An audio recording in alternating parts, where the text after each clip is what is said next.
ہم میں سے ہر شخص یہ چاہتا ہے کہ دنیا میں اس کا ایک خوبصورت سا گھر ہو جس کو وہ اون کرتا ہو.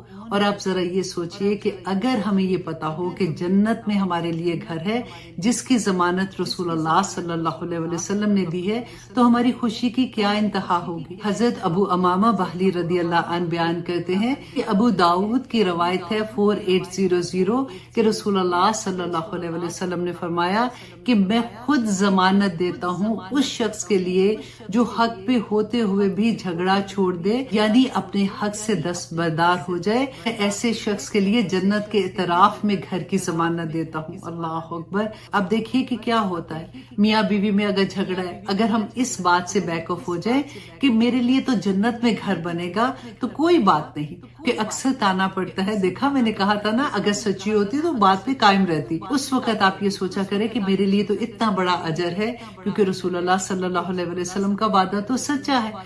کبھی کو ورکرز کے ساتھ لڑائی ہو جاتی ہے، کبھی نند بھابھی کی لڑائی ہو جاتی ہے، کبھی سسرال میں کوئی مس انڈرسٹینڈنگ ہو جاتی ہے، تو ہمیشہ یہ سوچیں کہ اگر میں حق پہ ہوتے ہوئے بھی بیک آف ہوتی ہوں تو میرے لیے جنت میں ایک گھر ہوگا. اور رسول اللہ صلی اللہ علیہ وسلم نے فرمایا کہ میں ضامن ہوں جنت کے درمیان میں گھر بنانے کا اس شخص کے لیے جس نے کبھی مذاق میں بھی جھوٹ نہ بولا.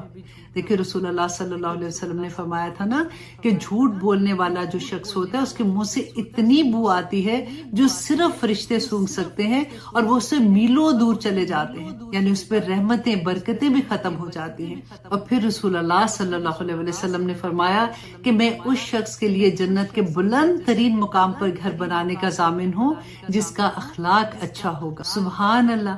حضرت عائشہ سے کسی نے پوچھا تھا کہ رسول اللہ صلی اللہ علیہ وسلم کا اخلاق کیسا ہے. حضرت عائشہ رضی اللہ عنہا نے فرمایا تھا کہ رسول اللہ صلی اللہ علیہ وسلم تو چلتا پھرتا قرآن ہے. الحمدللہ. اللہ سبحانہ تعالیٰ ہمیں بھی توفیق عطا کرے کہ ہم قرآن پاک کو سمجھتے اور اس پہ عمل کرنے والے بن جائے.